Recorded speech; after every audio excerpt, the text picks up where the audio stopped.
बालार्कप्रभमेन्द्रनीलजटिलं भस्माङ्गरागोज्ज्वलं शान्तं नादविलीनचित्तपवनं शार्दूलचर्माम्बरं ब्रह्मग्नैः परिवृतं सिद्धैः समाराधितं दत्तात्रेयोपास्महे हृदमदा देह्यं सदा योगिभिः अवधूतचिन्तन श्री गुरुदेव दत्तम।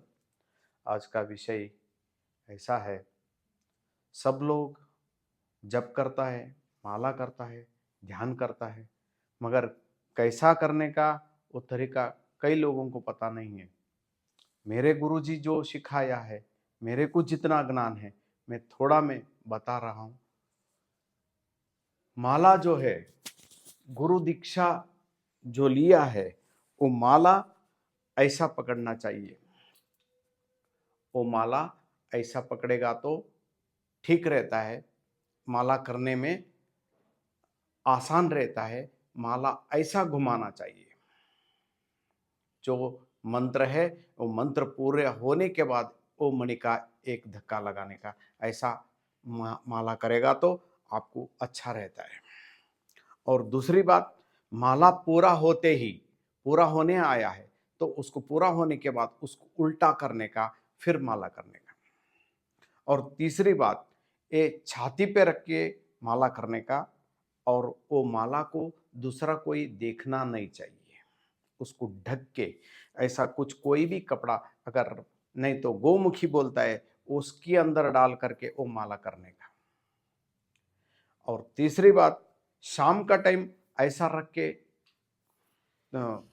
कर सकता है, मगर उसको ढकना जरूरी है। दूसरी बात, वो किसी को दिखाना नहीं चाहिए।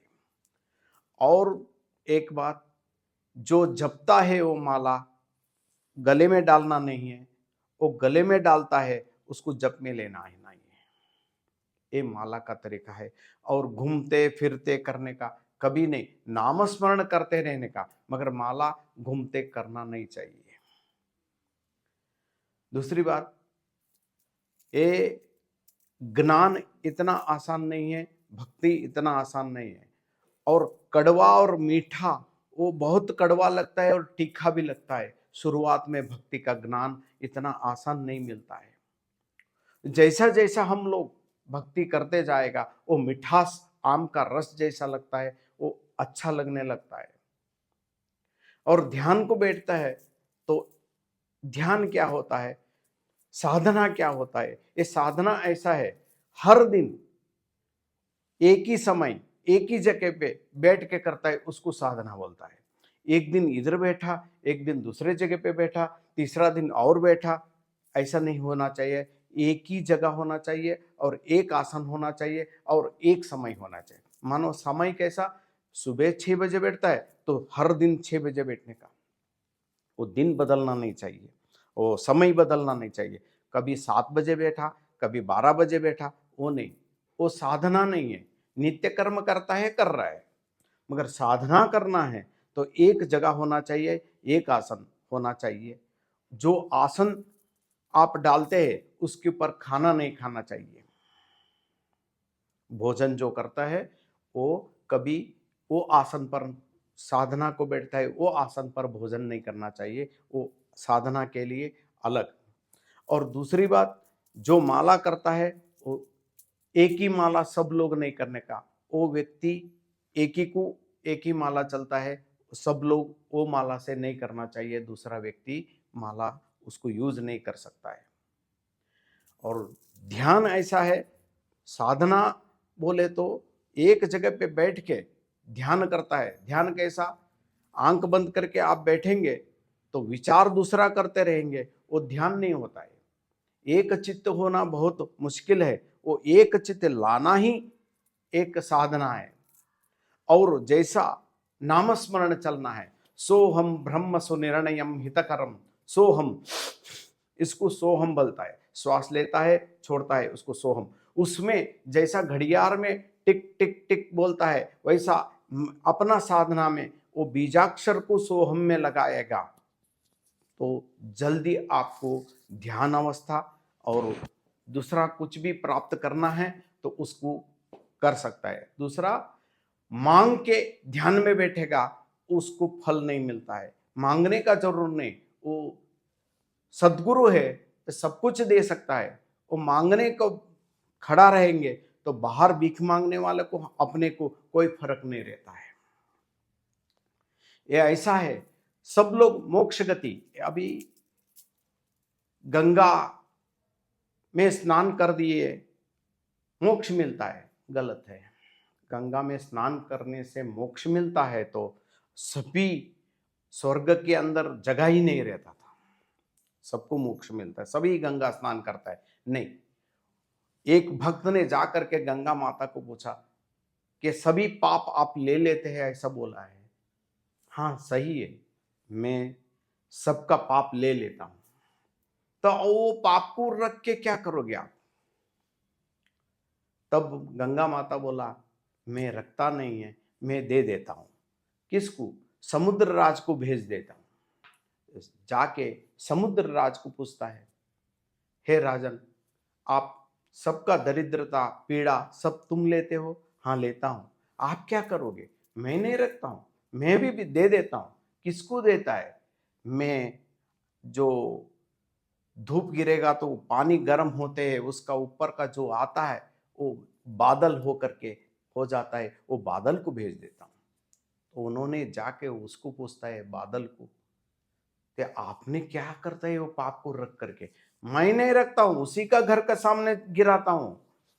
मतलब ऐसा है, हम जो भी पाप किया है, गंगा स्नान करने से, काशी विश्वनाथ का दर्शन करने से, दूसरा कुछ भी करने से, ध्यान करने से बच नहीं सकता है।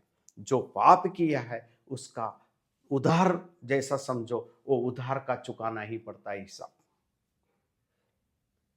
ये हम बहुत सोचते हैं कि हम वो दान किया है, ये दान किया है, मैं ऐसा जप किया है, मैं लाख किया है। कुछ नहीं, वो सभी तुम्हारा अकाउंट में ऐड रहता है, मगर आगे जन्म में उसका फल मिलता है।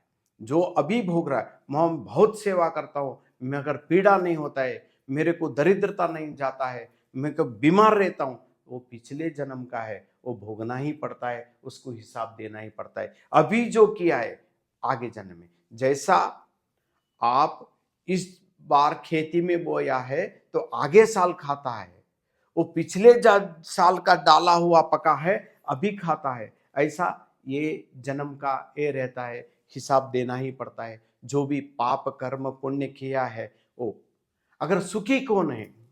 उसमें सुखी ऐसा होता है, कोई रोग नहीं, 2 वक्त की रोटी अच्छे से मिलता है, अच्छा नींद करता है, वही सुखी है, वही भाग्यवान है।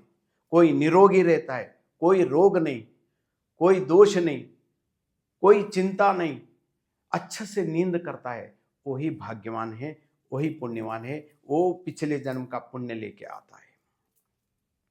कई लोग, अरे लोगों बात करते हैं, लोगों को बात करना ही चाहिए, तभी तो हम लोग अच्छा हो सकता है। इमली का जो रस लेकर के तांबा को घिसेगा तो तांबा चलकता है, वैसा लोग निंदा करेगा तो हम और आगे बढ़ता है। और दूसरी बात, लोग निंदा करने से हम सुधर सकता है, हमारी अंदर की कुछ भूल होगा तो हम सुधर सकता है और आगे बढ़ सकता है। और गाड़ी में, बाइक में या कार में आप जाते समय कुत्ता बोहेगा मगर तुम्हारा मार्ग तुम चलता रहता है, वो भोगते भोगते भोगते पीछे हट जाता है, वो दम हो जाता है, वो श्वास लेते बैठ जाता है।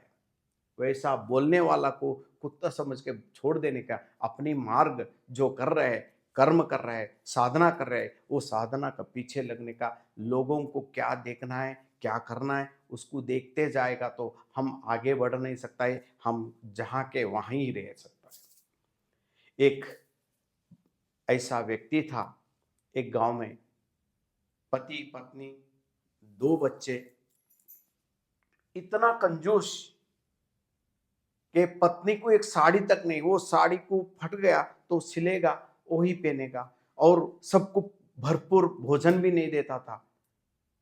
जो भी कमाता था वो खड्डा खोद के गाड़ देता था, किसी को पता नहीं चलता था कहाँ रखा है। मगर इतना कंजूस, पति पत्नी को भी पेट भर खाने को नहीं मिलेगा, और दूसरी बात, कपड़ा ढकने के लिए, मर्यादा ढकने के लिए भी कपड़ा तक भी बराबर नहीं देता था। ऐसे ही 60 बरस निकल गया। तो एक दिन मृत्यु आ गई, मर गया। पत्नी बोलता है साला बदमाश मर गया, बहुत अच्छा हो गया, हम भीख की मांग करके भी हम जी सकता है, इसलिए इसको छोड़ दो। अगर जल्दी अग्नि संस्कार कर देंगे तो बेटा लोग आता है, बेटा बोलता है हमारे घर का दरिद्र चले गया, चलो अच्छा हुआ जल्दी हम उठा करके हम जला देंगे। ऐसे बातें चल रहा था। उस समय वो आत्मा यमलोक में पहुंचा था। चित्रगुप्त ने उसका रिकॉर्ड देख करके यमराजा को बोलता है, यमराज स्वर्ग बोल के उनकी आगे शब्द भी नहीं बोल सकता, इतना पापी है वो। यमराजा विचार करता है, उसको दया आता है, चलो कुछ अच्छा होने के लिए कुछ करेंगे, बोलो तुमको फिर जन्म देता हूं, तुम करोगे कुछ? तो उस समय उन्होंने कहा कि जन्म देव, मैं कुछ अच्छा करके आता हूं। हाँ, अच्छा करके आएगा तो स्वर्ग दिखा सकता है, स्वर्ग नहीं भेज सकता है, क्योंकि पाप इतना कर चुका है तुम, इसलिए तुम स्वर्ग को 20 वर्ष फिर पीछे भेजता हूं। ये कुछ सेकंड में ये बात आत्मा के साथ हो गया है। वो आत्मा को चित्रगुप्त ने बोला यमदूत को, जा करके उसको पीछे डाल के आओ। इधर जीवित हो गया तो पत्नी और लोग सब भाग गए, वो प्रेत बन गया समझ के। थोड़ी देर में चिल्लाया उन्होंने, नहीं मैं प्रेत में, मेरे को अनकॉन्शियस चले गए थे मैं, इसलिए आप लोग आओ बोल के। अरे तुम मर गया, अच्छा हो गया था, कुछ हम भीख मांग के तो खा सकते थे, फिर उठ गया, वही आधी रोटी खाना है। अरे भगवान फिर पीछे भेज दिया तुम। तो इतना में पत्नी को बोला शांत रहो। तो एक जगह गया, वो खड्डा से थोड़ा निकाला, निकाल करके पत्नी को बोला मेरे को गुण गाना नहीं, गाली भी मत देना, आज से तुम सुखी रहो, कहीं भी रहो बोल के उनको पैसा दिया। दो बेटे को बुलाया, उनको थोड़ा थोड़ा बोला, उनको एक प्रार्थना करता हूं बेटा, अभी तक मैं तुम लोग को जिंदगी में सुख नहीं दिया है, अब ये सुख से रहो, मगर मेरे को गाली मत दो। अच्छा है बोल के भी बोलना नहीं, दोनों नहीं चाहिए, आप तीनों अच्छा रहो बोल के दूसरी जगह जहां जहां पैसा रखा था वो सब लिया, गांव के अंदर मुखिया के पास आया, मैं कुछ आश्रम खोलना चाहता हूं, जो पढ़ाई हो नहीं होता है, गुरुकुल खोलना चाहता हूं, एक गुरुजी को ढूंढो और मेरे को जगह दिलवाओ। वो गांव का मुखिया बोलता है तुम बोल रहे हो? उसको आश्चर्य हो गया, अरे इतना कंजूस ये बात कर रहे? नहीं मुखिया, तुम्हारे हाथ में मैं पैसा दे रहा हूं, मेरे को कुटिया बनाओ। उन्हें कुटिया बनाया, गुरुकुल बनाया, थोड़ी कुछ खेत खरीद लिया और खेत के अंदर जो भी धान्य डालने लगा, ये आश्रम का इनकम करके दिया। वो गुरुकुल खोल के थोड़ा 2-3 बरस निकाला, फिर बाद में इतना में इसको जो दाढ़ी है, जोटा है, उसको पानी और गोबर डालने का जरूर नहीं, वो छोड़ेगा तो ऑटोमेटिक बड़ा हो जाएगा मेरे जैसे। वो भी बड़ा हो गया, उनको साधु जैसा बन गया, 2-4 चेले चपेटे हो गया।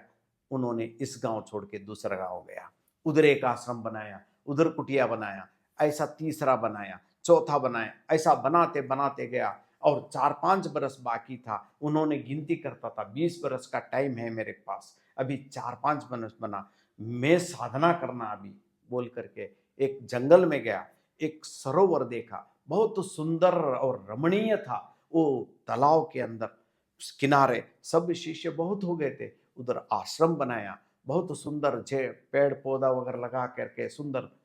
उन्होंने बोला मेरे टाइम में उठेंगे, मेरे टाइम में खाएंगे, मेरे पीछे कोई पढ़ना नहीं, तुम्हारा जो आश्रम है चलाते रहो, हम ध्यान में बैठता हूं बोल के ध्यान मुद्रा में चले गया हो। इसका अंत समय आ गया। उस समय देव और ऋषि लोग लोक संचार के लिए निकला था। शाम का समय, तो उन्होंने, ऋषि बोला कहीं भी संध्या वंदन का टाइम हो गया, पूजा का टाइम हो गया, हम लोग नीचे उतरेंगे और कुछ अनुष्ठान करेंगे। गुरुजी ये सरोवर अच्छा दिख रहा है, जो एक कंजूस आश्रम बनाया था उसी आश्रम में ये देव ऋषि लोग उतर गए। उसके अंदर जो गुरु था उन्होंने बोला देखो कहीं फल होगा तो हमारा पूजा में नैवेद्य करेंगे।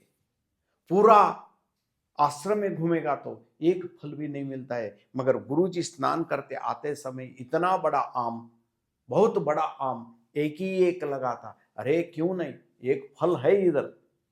वही फल जब में बैठा है, वो फल तोड़ करके उन्होंने काट करके नैवेद्य किया, भगवान को नैवेद्य दिखाया, सब लोग को दिया, वो भी हाथ में रखा। देव ऋषि है वो, प्रसाद में हाथ में रख करके उसका मृत्यु का टाइम आया है, इधर प्रसाद पकड़ा है। जिसको जिसने ये आश्रम बनाया है उनको मोक्ष मिलने दो बोल के मुंह में डाल दिया। उधर शिवजी आके खड़ा है, एक बाजू यमराज खड़ा है, ये मेरा है शिकार, वो बोलता है नहीं मेरा है शिकार। दोनों में चित्रगुप्त उधर ही आता है, रिकॉर्ड खुलता है, उसमें मोक्ष एक ही था, उसका पाप सब धो गया था।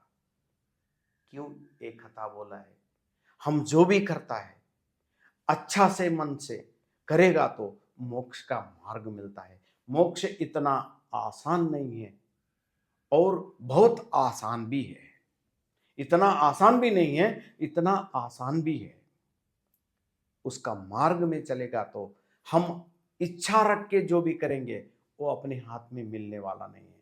क्योंकि रामायण में एक संदर्भ में राम ने, सीता बोलता है मेरे को वो हिरण चाहिए, सोने का हिरण चाहिए। राम मना करता है नहीं देवी, उसको नहीं चाहिए, आप तटस्थ शांत रहो, नहीं करने का। नहीं, हट करता है सीता, नहीं वो चाहिए। जो राम हिरण के पीछे पड़ा मगर हिरण नहीं मिला, मगर जो हिरण जैसा पत्नी था उसको भी खो लिया। हम लोग जिसकी पीछे पड़ता है ये कभी हमको मिलेगा नहीं। हम उसको जिसको नकारता है वो अपने पास आके पड़ता है। इसीलिए भक्ति करना है, वैराग्य, मनोनिग्रह चाहिए। और खाए तो ध्यान नहीं होता है, वो सब भ्रम है। तुम्हारा मन ही स्थिमित नहीं है तो ध्यान कुछ भी करो, उपास रहो, कुछ भी शुद्धता करो, नहीं, मन की शुद्धता जहां तक होए नहीं होगा तब तक तुमको कुछ प्राप्ति नहीं होता है बोल के अवधूत चिंतन श्री गुरुदेव।